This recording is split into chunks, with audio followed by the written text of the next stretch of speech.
दोस्तों, भगवान हनुमान को बुलाने का एक ऐसा शक्तिशाली मंत्र है जिसके जाप से स्वयं भगवान हनुमान प्रकट हो जाते हैं। स्वयं हनुमान जी ने पिद्रू पर्वत के जंगलों में रहने वाले कुछ आदिवासियों को यह मंत्र दिया था। पिद्रू श्रीलंका का सबसे ऊंचा पर्वत है। वहाँ के वासियों ने हनुमान जी की खूब सेवा की थी। जब हनुमान जी पिद्रू से लौटने लगे तब उन्होंने ये मंत्र जंगल के वासियों को देते हुए कहा, मैं आपकी सेवा और समर्पण से अति प्रसन्न हूँ। जब भी आप लोगों को मेरे दर्शन की अभिलाषा हो तो इस मंत्र का जाप करना, मैं प्रकाश की गति से आपके सामने प्रकट हो जाऊंगा। जंगल के वासियों के मुखिया ने कहा, हे प्रभु, हम इस मंत्र को गुप्त रखेंगे, लेकिन फिर भी अगर किसी को ये मंत्र पता चल गया तो वह इस मंत्र का दुरुपयोग करने लगेगा तो क्या होगा। तब हनुमान जी ने उत्तर दिया और कहा कि आप चिंता ना करें, अगर कोई ऐसा व्यक्ति इस मंत्र का जाप करेगा जिसको अपनी आत्मा का मेरे साथ संबंध का बोध न हो तो यह मंत्र काम नहीं करेगा। दोस्तों, वे मंत्र है काल तंतु कार्य चरंती नरमरिष्णु निर्मुक्तेर काले त्वम।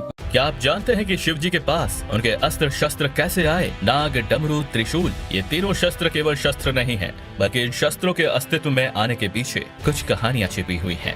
शिव जी की पहचान उनके नाग, डमरू और त्रिशूल से है, लेकिन पौराणिक कथाओं में शिव जी को सिर्फ त्रिशूल और धनुष के साथ ही सराहा गया है। धनुष जो शिव जी ने खुद ही बनाया था, लेकिन ऐसा कहा जाता है कि शिव जी के तीनों शूलों या तीनों गुणों को मिलाकर शिव जी ने त्रिशूल बनाया था। और जब सरस्वती माँ ने ब्रह्मांड में वीणा को जन्म दिया, तब उस वीणा को संगीत देने के लिए शिव जी ने 14 बार डमरू बजाया था, जिससे ब्रह्मांड में संगीत का आविष्कार हुआ। कहा जाता है कि शिव जी के डमरू को दूर से देखा जाए तो वो किसी आम डमरू जैसा दिखाई देता है, लेकिन जब उसे पास से देखें तो वही डमरू ब्रह्मा का रूप दिखाई देता है। जिस नाग को शिव जी के गले से लिपटे हुए देखा जाता है उसका नाम वासुकी है, और उनकी भक्ति से खुश होकर शिव जी ने उन्हें नागलोक का राजा बना दिया और अपने गले में हमेशा लिपटे रहने की अनुमति भी दी, जिससे वासुकी भी अमर हो गए। मिल गया भगवान परशुराम का वो फरसा जिससे उन्होंने अपनी माता का सर काट दिया था। भगवान परशुराम चिरंजीवी होने के कारण आज भी धरती पर जीवित हैं और कल्कि अवतार के प्रकट होने तक तपस्या कर रहे हैं। झारखंड की राजधानी रांची से 150 किलोमीटर दूर टांगीनाथ धाम है। भगवान परशुराम ने तपस्या में जाने से पूर्व यहीं अपना फरसा छोड़ दिया था। वहाँ के लोगों ने फरसे को उखाड़ना चाहा, लेकिन कुछ नहीं हुआ। जब पुरातत्व विभाग ने फरसे के आसपास खुदाई की तो जमीन से काले बिच्छू निकल आए। आज तक कोई नहीं जानता कि ये फरसा जमीन में कितनी गहराई तक गड़ा हुआ है। कुछ समय बाद इस फरसे को कटवाने के लिए एक लोहार को बुलाया गया, लेकिन उसकी भी रहस्यमय तरीके से मृत्यु हो गई। उसके बाद से लोहार जाति के लोग मरते गए। तब वहाँ के लोगों ने फरसे से माफी मांगी और यहाँ एक मंदिर बनवाया।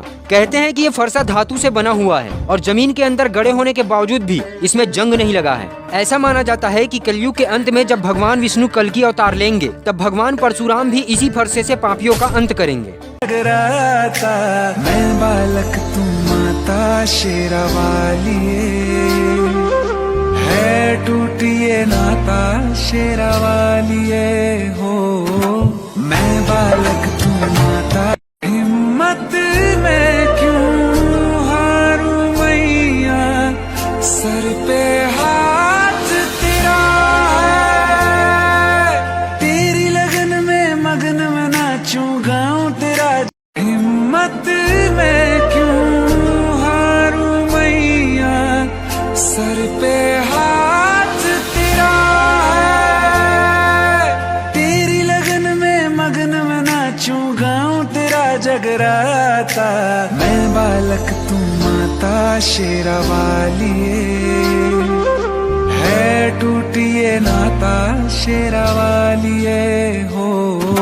मैं बालक तू माता, सरस्वती महालक्ष्मी काली तीनों की तू प्यारी, गुफा के अंदर तेरा मंदिर, तेरी महिमा न्यारी। शिव की जटा से निकली गंगा, आई शरण तिहारी, आदि शक्ति आदि भवानी, तेरी शेर सवारी।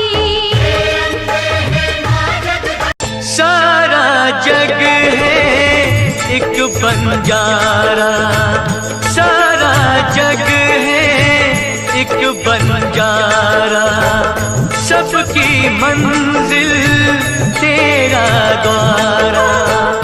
ऊंचे पर्वत लंबा रास्ता, ऊंचे पर्वत लंबा रास्ता, पर मैं रह ना पाया शेरावाली